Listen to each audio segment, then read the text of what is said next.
ప్రభువును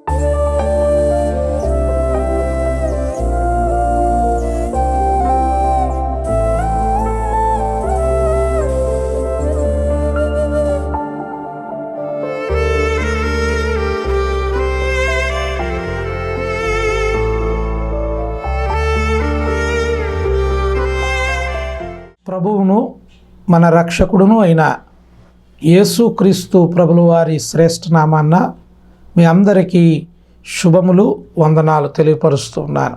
ప్రియమైన దేవుని బిడ్డలారా, ఈరోజు మన వాక్య ధ్యానము యోహాను సువార్త 11వ అధ్యాయము 25వ వచనాన్ని మొన్నటి వాక్యపు కొనసాగింపుగా మరలా మనం ఆ వాక్యంలోంచి దేవుడు మనకు బయలుపరిచే అనేక సత్యాలను మనం తెలుసుకుందాం. తీయండి బైబిల్ గ్రంథం నుండి యోహాను సువార్త 11వ అధ్యాయము 25వ వచనం నేను చదువుతూ ఉన్నాను, మీరు తీసి చూడండి. అందుకు యేసు, పునరుద్ధానమును జీవమును నేనే, నాయందు విశ్వాసముంచువాడు చనిపోయినను బ్రతుకును, బ్రతికి నాయందు విశ్వాసముంచి ప్రతివాడును ఎన్నటికీ చనిపోడు. ఈ మాట నమ్ముచున్నావా అని ఆమెను అడిగెను. ప్రియమైన దేవుని బిడ్డలారా, ఈ వాక్యంలో నుంచి మనము దేవుడు మనతో మాట్లాడుతున్నాడని విశ్వాసముతో ఈ వాక్యం వినవలసిందిగా మిమ్మల్ని కోరుతూ ఉన్నాను. ఈ వాక్యములో పునరుద్ధానము, రెండవ మాట జీవమును నేనే అన్నాడు. జీవము అనే మాటకు ప్రాణము అనే అర్థం వస్తూ ఉంటుంది.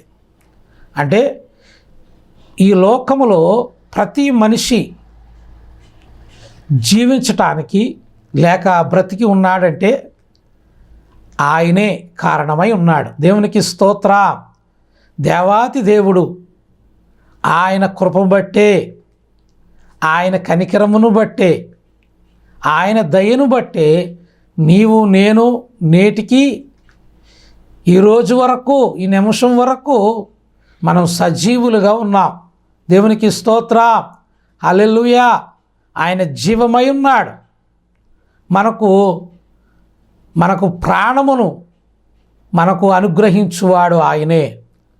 మనకు ఇట్టి జీవితాన్ని అనుగ్రహించినవాడు ఆయనే. దేవుని బిడ్డలారా, ఈ మాట వింటున్నప్పుడు ఒకంత నాకు చాలా సంతోషంగా ఉంటుంది. ఎందుకంటే నిజమే, ఆయన కాపాడకపోతే మనం ఎన్ని ప్రయత్నాలు చేసినా అంటే ఎన్ని విధాలమైన మనం బ్రతకడం కొరకు ప్రయత్నం చేసినా మనం బ్రతికి ఉండలేం. దేవుడు ఆయన దయ వలన, ఆయన కృప వలన నీవు, నీ కుటుంబం, నీ బిడ్డలు నేటికి క్షేమంగా వారు ఆరోగ్యంగా ఉండగలుగుతున్నామంటే ఆయన కృప. దేవుని బిడ్డలారా, ఈ మాట చెప్తున్నప్పుడు నేను ఎంతో సంతోషిస్తూ ఉంటాను. నిజమే, ఆయన కృపను బట్టి మనం బ్రతుకుతున్నాం, ఆయన దయను బట్టే మనం బ్రతుకుతూ ఉన్నాం. ప్రియమైన దేవుని బిడ్డలారా, ఇక్కడ ఒక మాట చెప్తాను మీకు. ఈరోజు చాలామంది అనేక వ్యాధులు గురవుతూ ఉన్నారు. అనేకులు ఆరోగ్యము లేని వారుగా ఉంటూ ఉన్నారు.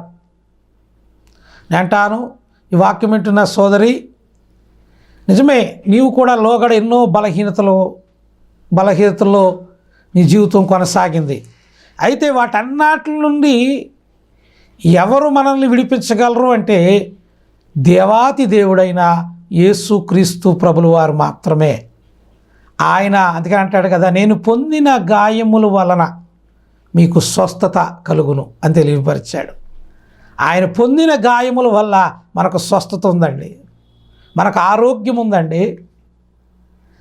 దేవాతి దేవుడు, ఆయన స్వస్థపరచు దేవుడు, ఆయన మనల్ని బాగు చేసే దేవుడు, మనల్ని వ్యాధుల నుండి మనల్ని విడిపించు దేవుడు ఆయన. అటువంటి దేవుడై ఉన్నాడు ఆయన. దేవునికి స్తోత్రం. హల్లెలూయా, హల్లెలూయా. నిజమే, ఎన్నో వ్యాధుల నుంచి నువ్వు విడుదల పొందావంటే అది దేవుని కృపేనయ్యా. దేవుడు హస్తము నీకు తోడుగా ఉంది, అందుకని నువ్వు వ్యాధిని జయించి బ్రతుకున్నావు. దేవుని కాపుదల నీకు తోడై ఉంది, అనేక ప్రమాదాలను గెలిచి అనేక ప్రమాదాల నుండి నువ్వు తప్పించబడ్డావు. కారణం దేవుని యొక్క సంరక్షణ, దేవుని యొక్క కాపుదల నీ పైన ఉందని ఈ వాక్యం ద్వారా తెలియపరుస్తూ ఉన్నాను. దేవునికి స్తోత్రం, హల్లెలూయా. అంతేకాదు దేవుని బిడ్డలారా, అనేక ఉన్నతమైన స్థాయిల్లోనికి నీ బిడ్డలు చేరుకున్నారంటే అది దేవుని కాపుదల, ఆయన కృప వలనే. నువ్వు ఈ రోజున ఇట్టి స్థితిని, ఒకప్పుడు ఏమీ లేని పరిస్థితి నుండి ఈరోజు 10 మందికి పెట్టగలే పరిస్థితికి దేవుడు నేను తీసుకొచ్చాడంటే అది ఎంత దేవుని కృప అండి, దేవుని కాపుదల. దేవునికి స్తోత్రం, హల్లెలూయా, హల్లెలూయా. అయితే ఈరోజు నేను ఇందులోంచి ఆయన జీవం ఇచ్చాడు, ప్రాణం ఇచ్చాడు, మనల్ని కాపాడుతున్నాడు, మనల్ని రక్షిస్తున్నాడు, వ్యాధుల నుంచి కాపాడుతున్నాడు, అండ్ సమస్యల నుంచి కాపాడుతున్నాడు, ప్రమాదాల నుంచి కాపాడుతున్నాడు. అనేక వాటిల్లో నుంచి నువ్వు దేవుని కాపుదల వల్ల నువ్వు బ్రతికి క్షేమంగా ఉండగలుగుతున్నావు. మంచిది కదా. అయితే ఎందుకు ఇన్ని వీటిల్లో నుంచి దేవుడు నిన్ను కాపాడాడు? ఆయన నీ మీద అమితమైన ఆయన నిన్ను ప్రేమిస్తూ ఉన్న దేవుడుగా ఉన్నాడు. ఆయన క్షేమాన్ని కోరే దేవుడుగా ఉన్నాడు. కాబట్టి ఏ పాపి నశించిపోవటం ఆయనకి ఇష్టం లేదు. కాబట్టి దేవుడు నిన్ను ఇంకనూ కాపాడి ఆయన రక్షిస్తూ ఉన్నాడు. అయితే నా వాక్యం యొక్క, నా ఈ వర్తమానం యొక్క ముఖ్యం ఉద్దేశం ఏంటి అంటే ప్రియమైన దేవుని బిడ్డలారా, ఇన్ని విధాలుగా కాపాడబడుతున్నాం కదా, ఇన్ని విధాలుగా మనం రక్షించబడ్డాం కదా, ఇన్ని ప్రమాదాల్లోంచి నువ్వు బ్రతికావు కదా, మరి నీవు దేవుని కొరకు లేక ఈ సమాజ శ్రేయస్సు కొరకు లేక ఇతరుల రక్షణ కొరకు లేక అంటే నీ పొరుగువారి మేలు కొరకు నువ్వేం చేస్తూ ఉన్నావు? ఇది నా అంశం. ప్రేమ దేవుని బిడ్డలారా, అర్థమవుతుందా? ఇక్కడ 4-5 ప్రశ్నలు మీ ముందు పెట్టాను. నిజమే, ముందు విన్నప్పుడు చాలా సంతోషంగా అనిపించి ఉంటుంది మీ అందరికీ కదా. నిజమేనండి బాబు, మీరు చెప్పేది ఇది అందరికీ తెలిసిందే, మేము ఇలా ఉన్నామంటే అది దేవుని కృపే, కాపుదలే, ఆయన వల్లే మేము బ్రతుకున్నాం, ఇవన్నీ మాకు తెలిసిన మాటలే పాస్టర్ గారు అని అనొచ్చు మీరు. నిజమే, మీకు తెలిసినవే. నాకంటే వాక్యం తెలిసిన వాళ్ళు మీరు అందరూ, దేవునికి స్తోత్రం అండి. మీరు నాకంటే గనులు, దేవునికి స్తోత్రం. అయితే నేను ఈ వాక్యం ద్వారా మీ ముందు పెడుతున్నది ఏమిటి అంటే, దేవుడు ఈ వాక్యం ద్వారా నా హృదిలో పెట్టింది మీ ముందు పెడుతున్నాను. ఏమిటి అంటే, ఇన్ని విధాలుగా నువ్వు కాపుదల పొందేవు కదా, ఇన్ని విధాలుగా నువ్వు కాపాడబడ్డావు కదా, ఇన్ని విధాలుగా నువ్వు సంరక్షించబడ్డావు కదా, మరి నీవు నీ జీవితం దేవుని కొరకు లేక ఇతరుల క్షేమం కొరకు, సమాజ శ్రేయస్సు కొరకు, నీ పొరుగు వారిని మేలు కొరకు నువ్వేం చేపట్టావు ఆలోచన చేయి. ఈ మాట అన్నప్పుడు అంటారు అందరూ, నేను ఒక సమయంలో అండి ఎవరికి ఇబ్బందుల్లో ఉన్న వాళ్ళకి ఒకరికి సాయం చేశాను అండ్ నా పొరుగు ఎవరో పడిపోతే వాళ్ళని లేవనెత్తాను, ఇలా చెప్తూ ఉంటారు. మంచిదే, ఇవన్నీ చేయాలి. అండ్ ఎవరైనా దారంట వెళ్తూ ఉన్నప్పుడు ఎవరైనా పడిపోయారు, యాక్సిడెంట్ ఏదో జరిగింది, వెంటనే దగ్గరికి వెళ్ళి లేవనెత్తి హాస్పిటల్లో చేర్చావు, మంచిదే. ఇలాంటి సహాయం చేయాలి, మంచిదే. నీ పొరుగువారు ఇబ్బందుల్లో ఉన్నారన్నారు, ఏదో నువ్వు ఆదుకున్నావు, మంచిదే. ఏమండి, కానీ ఇది సరిపోతుందా? ఇది సరిపోతుందా మన జీవితానికి? ఇంతేనా మన జీవితం? ఏమండి, దేవుడు కాపాడి ఇన్ని సంవత్సరాలు కాపాడుతున్నాడు, రక్షిస్తున్నాడు. మనం చేసి ఇంతవరకు చేస్తే సరిపోద్దా? ఏదో 100కో 1,00,00,000 ఒకసారి మేలు చేసి పక్కకు వెళ్ళిపోదామా? ఇదేనా మనం రక్షించినందుకు మనం దేవుని ఎదుట మనకున్న కృతజ్ఞత? ఇంతేనా? కానీ ప్రియమైన దేవుని బిడ్డలారా, ఈ వాక్యం ద్వారా మీకు చెప్తూ ఉన్నాను, మనం పట్ల ఎందుకు దేవుడు మనల్ని రక్షించాడు, కాపాడాడు, సంరక్షించాడంటే ఆయన ఉన్నతమైన ప్రణాళిక నీ పట్ల ఆయన కలిగి ఉన్నాడు. ముందు అది మర్చిపోకూడదు. ఉన్నతమైన ఆశయాన్ని కలిగి ఉన్నాడు ఆయన నీ పట్ల. ఉన్నతమైన ఆలోచన కలిగి ఉన్నాడు ఆయన నీ పట్ల. అది నీవు మర్చిపోతూ ఉన్నావు, విస్మరిస్తూ ఉన్నావు. విస్మరించి ఈ జీవన పోరాటంలో పడి దేవుని ఉద్దేశాలను, దేవుని ఏర్పాటును, దేవుని ప్రణాళికను పక్కన పెడుతున్న వాడుగాను ఉన్నావు. ఈ వాక్యం ద్వారా మీకు తెలియపరుస్తున్నాను, దేవుడు మనల్ని రక్షించాడంటే, మనల్ని కాపాడుతున్నాడంటే, మనల్ని ఇంకా నిజమండి మనకంటే గనులు ఈ లోకాన్ని విడిచి వెళ్ళిపోలేదా? మనకంటే గొప్పవారు ఈ లోకాన్ని నుంచి వెళ్ళిపోలేదా? మనకంటే జ్ఞానవంతులు ఈ లోకాన్ని నుంచి వెళ్ళిపోలేదా? వాళ్ళందరినీ కాదని నిన్నెందుకు ఇంకా క్షేమంగా బ్రతికుంచాడు అంటే నీ పట్ల ఇంకా దేవుని ఆలోచన, దేవుని ఉద్దేశం ఇంకేదో ఉంది. అది నువ్వు చేయి పట్టాలని దేవుడు ఆశపడుతూ ఉన్నాడు. దేవుని బిడ్డలారా, నేను అంటాను, నా కొంతమంది అడుగుతారు, నా పట్ల దేవుని ఉద్దేశం ఏంటండి? దేవుడు నా పట్ల ఆయన ఏం ప్రణాళిక కలిగి ఉన్నాడు? నాకు తెలియట్లేదు పాస్టర్ గారు, మీరు తెలియపరచండి అడుగుతా అంటారు. నేను అంటాను అటువంటి వారికి, దేవుడు నీ పట్ల ఉన్న ప్రణాళిక దేవుడు నీకు తెలియపరుస్తాడండి. ఆయన ఉద్దేశాలు నీకు తెలియపరుస్తాడు. ఎప్పుడో తెలుసా? దేవుని వాక్యము దినదినము నువ్వు వింటున్నప్పుడు, దేవుని వాక్యము దినదినము నువ్వు ధ్యానిస్తున్నప్పుడు, దేవుని వాక్యం పట్ల ఆసక్తి కలిగిన వాడిగాను ఉన్నప్పుడు దేవుని ఉద్దేశం ఏమిటో నీకు స్పష్టంగా అర్థమైపో.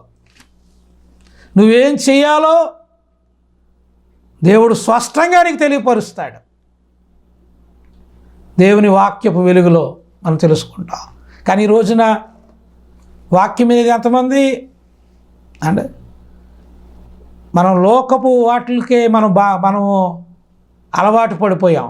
సీరియల్కి అలవాటు పోయిన క్రైస్తవుడా, నీకు దేవుని ప్రణాళిక ఎలా తెలుస్తుందయ్యా? సెల్ ఫోన్కు అలవాటు పడిపోయిన ఓ బిడ్డ, నీకు దేవుని ప్రణాళిక ఎలా తెలుస్తుంది? లోక ఆశలకు లోనైపోయిన ప్రియ సోదరి, నీకు పట్ల దేవుని ప్రణాళిక ఎలా తెలుస్తుంది? నీకు తెలియదు కదా. దేవుని ప్రణాళిక తెలుసుకోవాలి అంటే నీవు దేవుని వాక్యమును వింటూ, దేవుని వాక్యమును ధ్యానిస్తూ,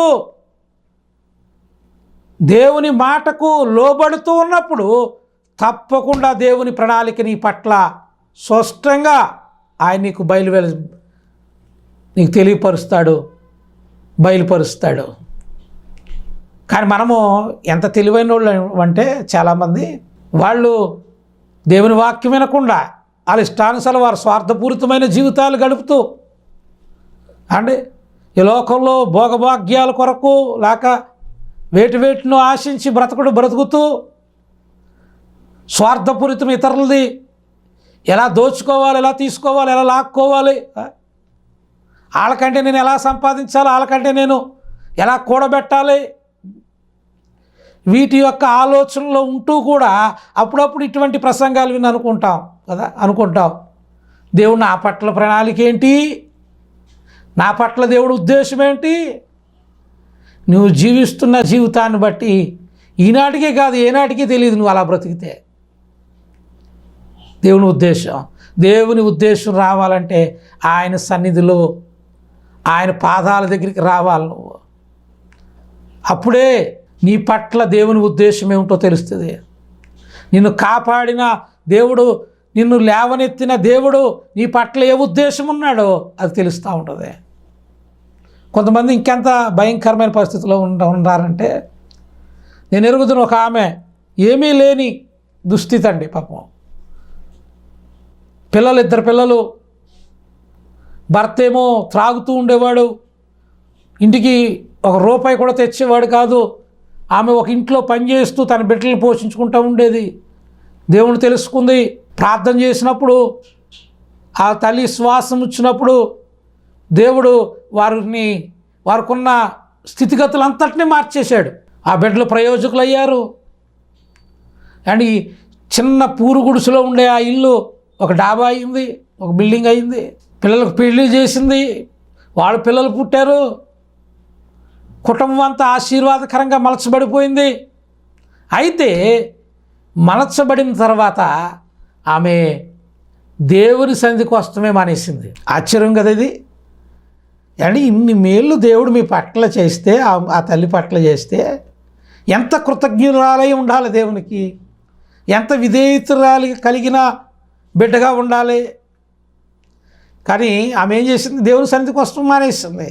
కొంతమంది సంఘపు వారు వెళ్ళి ప్రార్థన చేసి, అమ్మ దేవుని సన్నిధికి రా, పాస్టర్ గారు ప్రార్థన చేస్తారు, పాస్టర్ గారు కూడా వస్తారు అని చెప్పినప్పుడు పాస్టర్ గారు కూడా వెళ్ళి ప్రార్థన చేసిన సమయాలు, విశ్వాసులు వెళ్ళి చేసి ప్రార్థన చేసే సమయాలు ఎన్నున్నా ఆమె ఒకటే చెప్తుంది. ఏమిటో తెలుసా? ఏమంటుందో తెలుసా? ఆమె, నాకు ఖాళీ లేదు, మా మనవలు వచ్చిన పిల్లలు వాళ్ళు నేనే చూసుకోవాలి అని దేవుని సన్నిధికి రావడానికి కూడా ఆవిడ వెనకాడింది. అయితే కొంతకాలం ఇలా గడిచిన తర్వాత ఆమెకు అనుకోకుండా ఎక్కడికో వెళుతూ పడిపోయింది. కాలుకి చాలా పెద్ద దెబ్బ తగిలింది, మడమంతా ఇరిగిపోయింది. ఆమె అట్టి పరిస్థితిలో ఉంది. ఇప్పుడు ప్రార్థన చేయమని కోరంపించింది ఆవిడ. అంటే ఎంత భయంకరం, ఎంత పరిస్థితి. దేవుడి స్థితి ఇచ్చింది దేవుడే. అంటే ఇచ్చిన తర్వాత దేవుడిని విడిచిపెట్టి లోకంలో కలిసిపోయే దుస్థితి ఎంత భయంకరమండి. దేవుని బిడ్డలారా, నువ్వు ఎలాగున్నావు? దేవుడు నీకు జీవమై ఉన్నాడు. నిన్ను నిలబెట్టినవాడు ఆయనే, నిన్ను కాపాడువాడు ఆయనే. నిన్ను కాపాడువాడు కునుకడు, నిద్రపోడు. నిన్ను ఆయన కునుకు కూడా వేయకుండా, కనురెప్పపాటు కూడా ఆయన విశ్రాంతి తీసుకోకుండా నిన్ను కాపాడుతూ వస్తున్నాడే. మరి నువ్వు ఆయన ఉద్దేశము, ఆయన ప్రణాళిక, ఆయన ఏర్పాటు ఏమై ఉందో నీ పట్ల అది నెరవేర్చడం మానేసి నువ్వు లోక పోకడలకు పోయి దేవునికి ఇవ్వవలసిన సమయమును దేవునికి ఇవ్వకుండా వ్యర్థంగా కాలయాపన చేస్తూ దేవుని ఉద్దేశములనే పట్టించుకోకుండా నీ స్వార్థంతో నువ్వు బ్రతుకుతున్నావేమో. దేవుడు ఈరోజు వాక్యం ద్వారా నీతో మాట్లాడుతున్నాడు. ఆయన నిన్ను సరిదేయుటకు ఇష్టపడుతున్నాడు. ఆయన నిన్ను బాగు చేయుటకు ఇష్టపడుతూ ఉన్నాడు. ప్రియమైన దేవుని బిడ్డలారా, చూడండి, కీర్తన గ్రంథం 55 సంకీర్తన 22వ వచనం. నీ భారము యెహోవా మీద మోపుము, ఆయన నిన్ను ఆదుకొనును, నీతిమంతులను ఆయన ఎన్నడూ కదలనీయడు. దేవునికి స్తోత్రం, హల్లెలూయా. దేవుని బిడ్డ రాస్తున్నాడు కదా, నీ భారాలు ఆయన మీద మోపో. నిన్ను ఆదుకున్నవాడు ఎవరో తెలుసా? ఆయనే నిన్ను ఆదుకొనును. దేవునికి స్తోత్రం. ఆయనే నిన్ను ఆదుకున్నాడు ఇప్పుడు వరకు. దేవుని బిడ్డలారా, ఆయన మనల్ని ఆదుకున్న దేవుడుగా ఉన్నాడు. చూడండి, ఇంకా అనేక విషయాలు మనం నేర్చుకోగలం. చూడండి, మరొక మాట చూద్దాం. చూడండి, యెషయా గ్రంథం 46వ అధ్యాయము 4వ వచనం. ముదిమి వచ్చు వరకు నిన్ను ఎత్తుకొని వాడను నేనే, తల వెంట్రుకలు నెరయు వరకు నిన్ను ఎత్తుకొని వాడను నేనే చేసి ఉన్నాను. అది మన పట్ల అన్నీ దేవుడు, మనం ఇలాగ ముదిమి వచ్చే వరకు మనం కాపుదల్లో ఉన్నామంటే నేనే అంటున్నాడు దేవుడు. అండి, నేనే కాపాడుతున్నాను అని చెప్తా ఉన్నాడు. చూడండి, అన్నాడు, శంఖ పెట్టుకుని వాడను నేనే, నేను ఎత్తుకొనుచు రక్షించువాడను నేనే. ఏ అపాయము నీ మీదకి రాకుండా నిన్ను కాపాడువాడు ఆయనే. అయ్యా, ఆయన నిన్ను కాపాడుతూ వస్తున్నాడు. అయితే ఆయన ఉద్దేశములు నెరవేర్చుట కొరకు, ఆయన ప్రణాళికను నెరవేర్చుట కొరకు నువ్వు సిద్ధపడాలని దేవుడు పిలిపిస్తున్నాడు. దేవుని బిడ్డలారా, మొక్క ముగింపు మాటలు చెప్తున్నాను నేను. ఓ మొక్క నాటామంటే దాని పట్ల మనం ఒక ఆలోచన కలిగి ఉంటాం కదా, ఇది త్వరగా ఎదగాలి, ఈ మొక్క త్వరగా ఎదిగి మంచి ఫలాలు ఫలించాలి అని ఆ మొక్క వేసేవాడు ఒక ఉద్దేశం కలిగి ఉంటాడు కదా. అలాగే దేవాతి దేవుడు నీ పట్ల ఒక ఉద్దేశం కలిగి ఉన్నాడయ్యా. ఆయన నీ పట్ల ఒక ప్రణాళిక కలిగి ఉన్నాడు. అనేకుల రక్షణ కొరకు, అనేకులకు మాదిరికరంగాను ఉండటం కొరకు ఆయన నిన్ను పిలుచుకున్నాడు. అయితే ఆయన ప్రణాళికను విడిచిపెట్టి లోకంలో నీ ఇష్టానుసారంగా నువ్వు బ్రతికితే ఎలా అని దేవుడు పిలుస్తున్నాడు. ఇప్పుడైనా ఆయన ఉద్దేశములను, ఆయన ప్రణాళికను నువ్వు నెరవేర్చాలని ప్రభువు కోరుతున్నాడు. అంతేకాదు దేవుని బిడ్డలారా, నేను ఇక్కడ ఒక విషయం చెప్పాలనుకుంటున్నాను. ఏమిటి అంటే, కొంతమంది నేటి కాలంలో క్రీస్తు యందు విశ్వాసం ఉంచిన వారు, దేవుణ్ణి నమ్ముకున్న వారు, అనేక మందిలో ప్రేమ చల్లారిపోతున్న పరిస్థితులు కనబడుతూ ఉన్నాయి. ఓ పక్కన క్రీస్తు యేసును విశ్వసించిన వారి పట్ల శ్రమలు పెరుగుతున్నాయి. ఓ పక్కన లోకం ఎంతో కొంతమంది వ్యతిరేకులు బయలుదేరి అనేక ఇబ్బందులు బాధలు పెడుతూ ఉన్నారు. మరో పక్కన క్రైస్తవులలో లేక దేవుని బిడ్డలలో ప్రేమ చల్లారిపోతూ ఉన్న దుస్థితులు కనబడుతూ ఉన్నాయి. వీటంతటికీ కారణం ఏమిటి? వీటంతటికీ మనలో మీలో దేవుని ప్రేమ అంతకంతటికీ తగ్గిపోతూ వస్తూ ఉంది. అంతటికీ ప్రేమ లేని వారుగా, కఠినులుగా మారిపోతున్న పరిస్థితులు కనబడుతూ ఉన్నాయి లోకంలో. కారణం ఏమిటి అంటే, మనము దేవుని ఉద్దేశం, దేవుని ప్రణాళిక నెరవేర్చాలనే తపన మనలో లేకపోవడం, ఆశ మనలో లేకపోవడం, దేవుని కొరకు నేను ఏదో చేయాలనే ఆకాంక్ష నీలో లేకుండా ఉండటమే ఇవన్నీ ప్రేమ చల్లారిపోతూ ఉన్నాయండి. అది దేవుని బిడ్డలారా, మీకు నేను ముగింపు మాటల్లో చెప్తున్నాను. మన దేశం కాని వారు కూడా అనేక దేశస్థులు మన దేశానికి మిషనరీలుగా వచ్చారు. గొప్ప పరిచర్య వాళ్ళు చేశారు. గొప్ప వాటిని వాళ్ళు చేపట్టారు. మన దేశంలో అనేక సంస్కరణలు వాళ్ళు చేస్తూ వచ్చారు. ఎందరికో ఆదర్శప్రాయంగా వాళ్ళు బ్రతికారు. ఉదాహరణకు మదర్ తెరీసా మనం చూస్తే, ఆ తల్లి మన దేశస్తురాలు కాదు, కానీ మన దేశం వారి పట్ల ఎంత ప్రేమ కలిగి అనేకులకు, కుష్టు వ్యాధులు కలిగిన వారికి అనేకులకు ఆమె తన పరిచర్య ద్వారా వారికి ఎంతో సహాయం చేసింది. అవునే, అలాగే క్రైస్తవ మిషనరీలు ఈ మన దేశానికి వచ్చి స్కూళ్ళు, చదువు లేని వారికి చదువు చెప్పించారు. వాళ్ళు వైద్యులు లేని పరిస్థితులలో వైద్యాన్ని అందించారు. ఏమండి, వాళ్ళకున్న ఆస్తి, వాళ్ళకున్న సంపద అంతటిని పెట్టి విలియం కేరీ మన దేశానికి బైబిల్ని తీసుకొచ్చాడు, తర్జుమా చేయించాడు. అనేక భాషల్లో తర్జుమా చేశారు. వాళ్ళ ప్రాణాలే పణంగా పెట్టి దేశ రక్షణ కొరకు వాళ్ళు పాటలు పడ్డారు. మరి ఇంతమంది మన దేశస్తులు కాకపోయినా, మనకి బంధువులు కాకపోయినా, మనతో వాళ్ళకి ఎటువంటి రిలేషన్ లేకపోయినా వాళ్ళు మన దేశం గురించి ఇంత ఎలా చేయగలిగారు అంటే, వాళ్ళకున్న ఒకటే ఒక ఆలోచన, దేవుని చిత్తము, దేవుని ప్రణాళిక, దేవుని ఏర్పాటు నా పట్ల ఏముందో అది మేము నెరవేర్చాలన్న ఆలోచన. అదే ఇతర దేశస్తులు ఇక్కడికి వచ్చి అనేక సంస్కరణలు చేసి, అనేక మిషనరీలుగా వచ్చి అనేక విధాలుగా ప్రజల పట్ల క్రీస్తు ప్రేమ ఇదిగో అని వాళ్ళ జీవితం ద్వారా, నడవడిక ద్వారా చూపించారు కదా.